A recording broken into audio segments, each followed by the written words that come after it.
We have a ritual in Kundalini Yoga where we tune in with a mantra, Om Namo Gurudev Namo, before practicing anything Kundalini Yoga related, whether it be a Kriya, which is an asana practice, or a meditation, or even a pranayama. There are both scientific and spiritual significance for why we do this. So I'd like to walk you through step by step and explain in depth why we chant the Adi mantra. Adi means primal. The Adi mantra is the Om Namo Gurudev Namo. Why do we chant that mantra before practicing? So first of all, we always rub our palms. So the reason for that is that scientifically we have 72,000 nerve endings on the palms of our hands, also on the soles of our feet and the area around our belly button. But our hands have healing energy, and when we start to rub them and create heat, we start to activate those 72,000 nerve endings.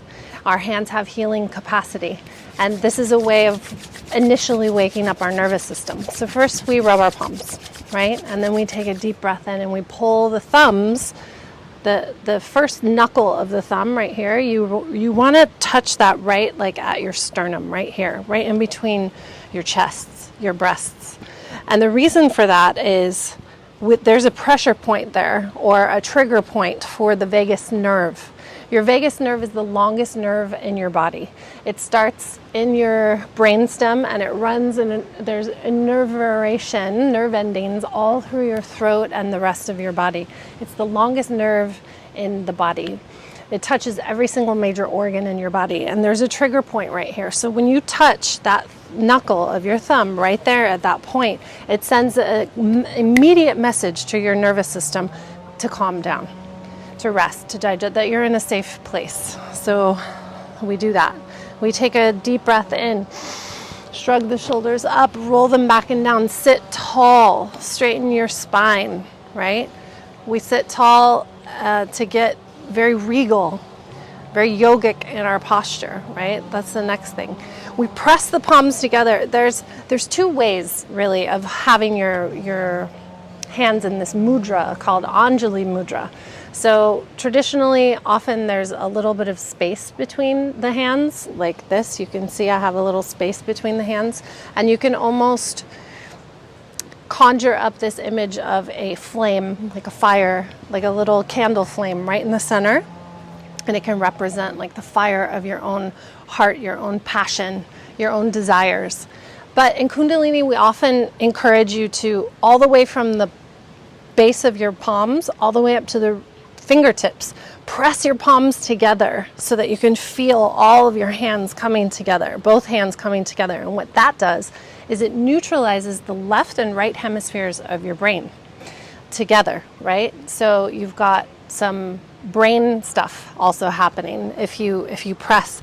And then when you press like this, you press really hard, you can feel, if you close your eyes and just try it for a moment, you press the palms together really flat, and you can feel a nice opening of pressure right at your heart center. So your heart also begins to open, right? And then we add the actual mantra itself, right? Om Namo Gurudev Namo, right? What does it mean? Well, first, the science. So when we chant mantra, when we sing, anytime we sing, even if it's not mantra, what we're doing is we're elongating our exhale, right?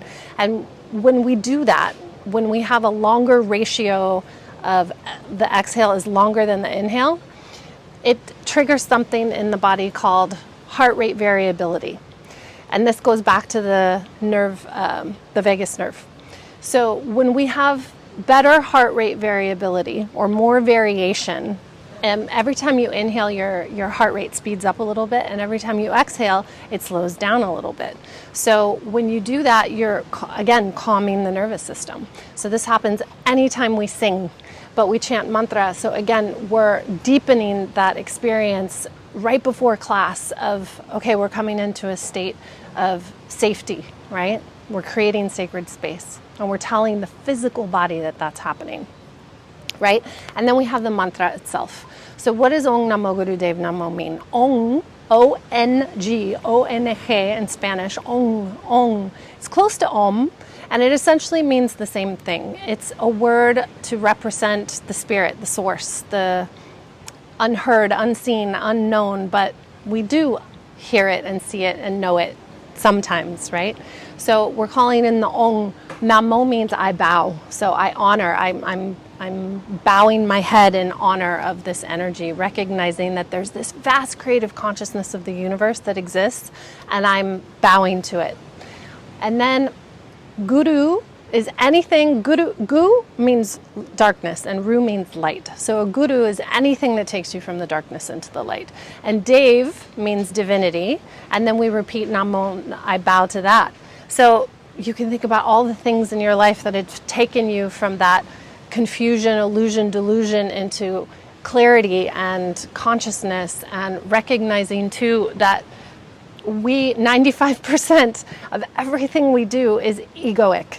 Everything we do is the subconscious or unconscious mind. But when we can have these glimpses throughout class, right?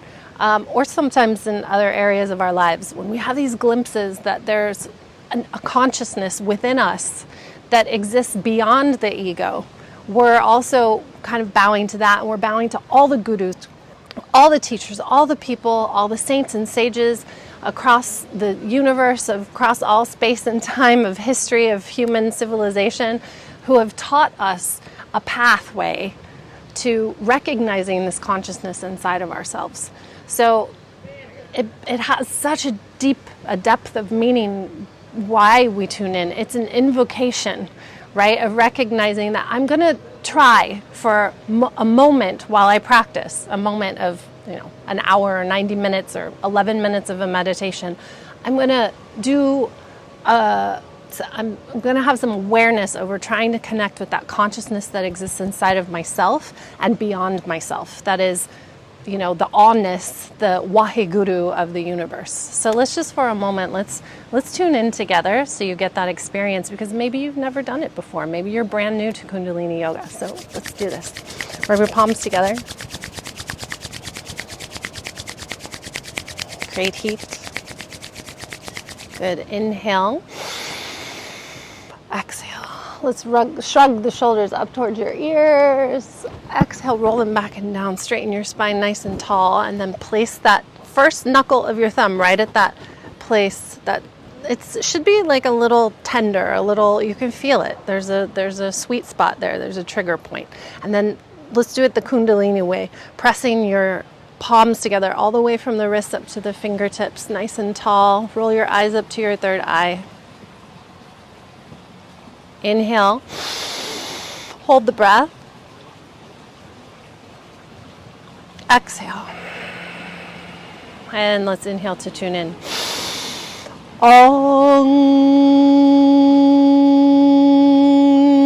Namo Gurudev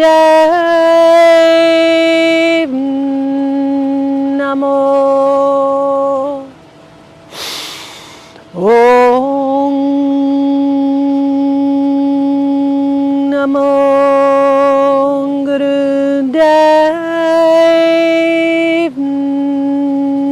Namo. Om Namo Gurudev Namo. Inhale. Hold the breath. Apply Mula Bandha. So it's a contraction of the muscles around your rectum, sex organ, navel as you shoot that energy up. And exhale, release. There's even one more scientific thing that I didn't talk about, which is the science behind mantra. When we chant mantra, your palate of your mouth almost acts like a keyboard for your brain. So when your tongue touches specific points along the tops of your teeth on the inner part of your mouth, it activates these parts in your brain and it starts to wake up your brain. So when we chant Ong specifically, you want to make almost like a bowl shape, like a U shape with your mouth, and try to get all the sides of your tongue, even the tips of your tongue, to touch the whole palate of your mouth, and you're activating so many brain points in your head from a cerebral standpoint. So lots going on. Thank you for listening to this, and I hope that this encourages you if you are casually practicing Kundalini Yoga and you haven't been doing the tune-in. I hope that this inspires you to fold it into your practice. Sat Nam.